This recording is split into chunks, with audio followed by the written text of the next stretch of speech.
Bonjour, nous poursuivons nos cours à distance. Nous vous préparons aujourd'hui une étude de texte extraite d'un roman, Le dernier jour d'un condamné. C'est un roman à thèse de Victor Hugo et c'est destiné à la première année du baccalauréat qui se préparent pour passer leur examen de fin d'année. Donc, nous allons le travailler à partir du chapitre 6. C'est l'ensemble du chapitre 6 qui est concerné. Et je vais quand même vous délimiter ce chapitre qui commence par « Je me suis dit » jusqu'à la vitre cassée d'un guichetier. Et je vous propose comme objectif, pour bien comprendre ce chapitre-là, on va le travailler selon l'objectif suivant. On va tous repérer et interpréter les raisons de l'écriture d'un journal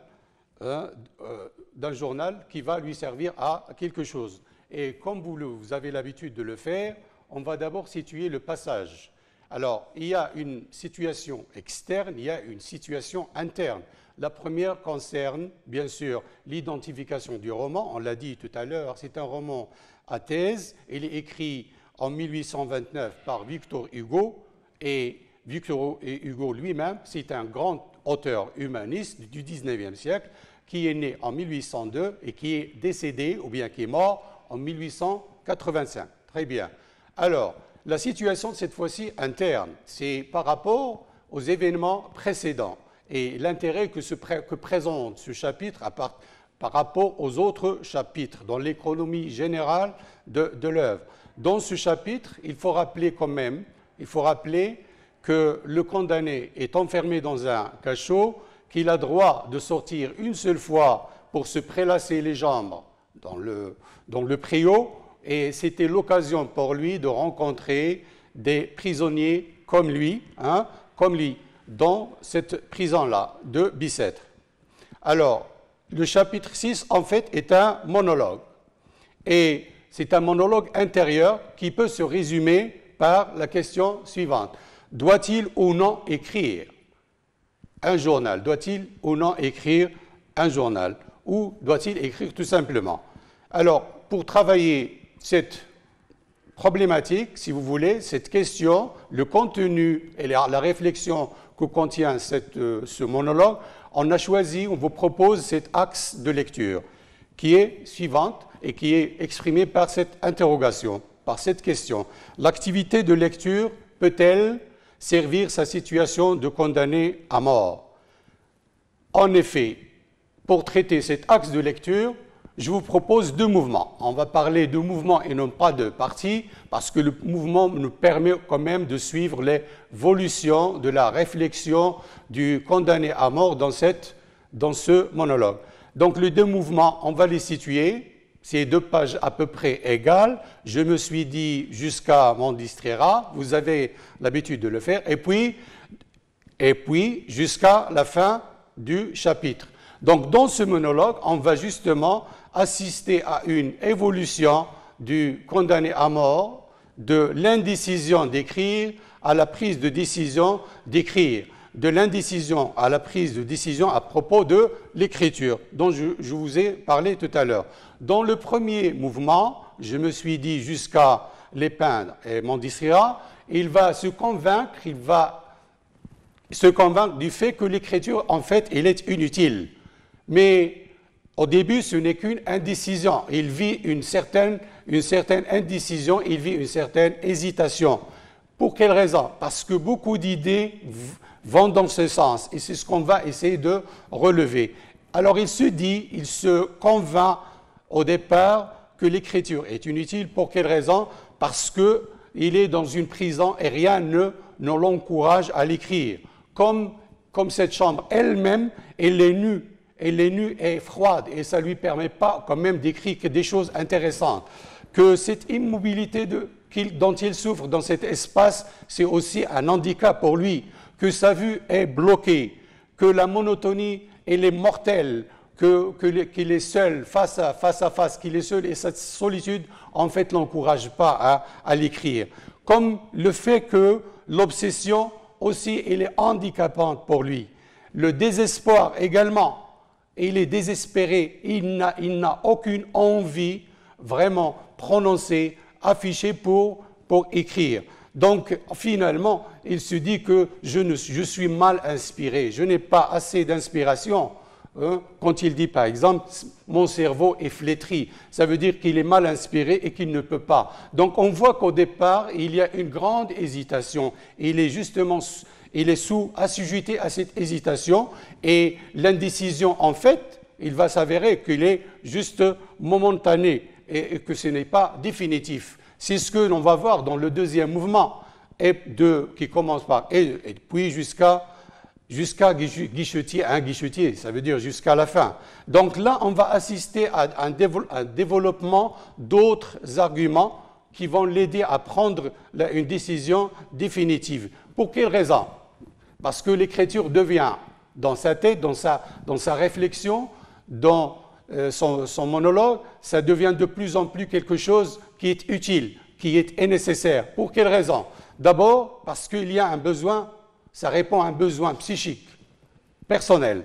Ça va lui permettre d'oublier sa solitude et de dénoncer la violence de la situation. L'écriture lui permet aussi de se distraire, d'oublier, et ça va aussi trouver d'autres sujets. Ça va lui permettre de parler de choses comme ce qu'il a exprimé, angoisse, terreur et les terreurs, etc. Donc, il y a pas mal de raisons qui vont l'encourager à écrire. Et l'écriture permet aussi d'échapper à l'obsession. Donc, autant d'arguments qu'il a développés pour justement se convaincre de l'utilité de l'écriture. Alors, maintenant, reste encore à voir comment s'exprime cette hésitation sur le plan des phrases, sur le plan des mots, sur le plan, ce qu'on appelle le stylistique. Qu'est-ce qui fait en fait le style dans ce paragraphe? Donc on va voir qu'il y a variation de ces moyens-là.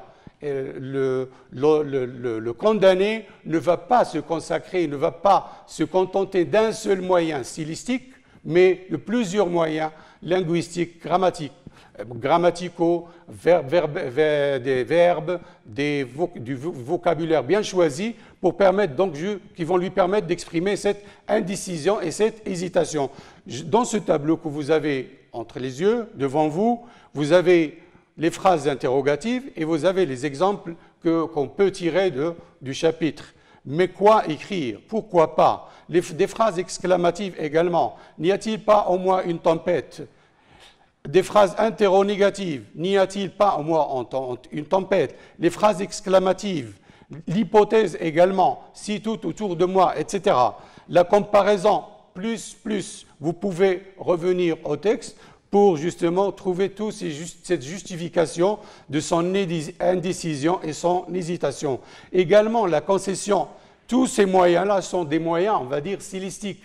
Les mots, les phrases, les verbes qui sont bien choisis et qui correspondent justement à son indécision, à son hésitation. De la même manière, il va aussi développer, pour le deuxième volet, celui de la prise de décision définitive. Il va se convaincre que l'écriture, elle est utile. Et la phrase qu'il dit dans le chapitre, « Ce que j'écrirai ainsi ne sera peut-être pas inutile ». Et c'est un moyen stylistique qu'on peut qualifier d'affirmation nuancée. Et vous savez très bien pourquoi la nuance chez lui. Vous savez très bien qu'il n'a aucune prétention de se faire passer pour un intellectuel, un grand intellectuel. C'est pourquoi il utilise la nuance. C'est pour le dire que je ne détiens pas la vérité. En même temps, il est en train de se convaincre petit à petit et progressivement. Pour quelle raison? Parce qu'il voit justement l'idée que l'écriture peut être aussi un enseignement pour les autres. Ça va apporter un plus, une plus-value pour les autres.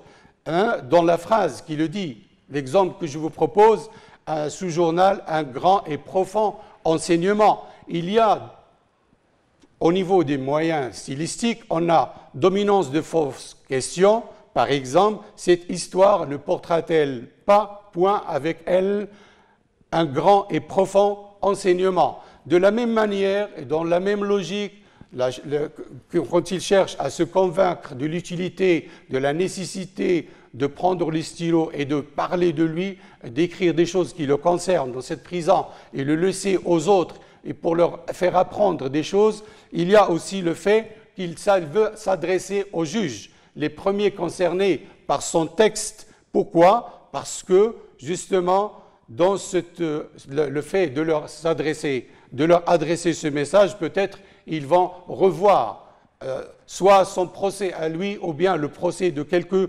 autres. Et donc, vous avez l'exemple que je vous propose, ce procès verbal, une leçon pour ceux qui condamnent, écrit pour susciter la réflexion des juges. Cette lecture leur rendra la main moins légère. Donc, c'est une façon de les inviter à revoir leur sentence. Et la modalisation, elle est très forte dans ce cas-là, comme moyen stylistique, comme par exemple, et puisque j'écrirai ainsi, ne sera peut-être pas inutile. Donc vous voyez très bien qu'il est en train de se convaincre, il a passé de l'indécision à la prise de décision finale, en développant des arguments qui vont donc le pousser à prendre le stylo et à se résigner à l'écriture, qui va lui permettre quand même beaucoup de choses à faire.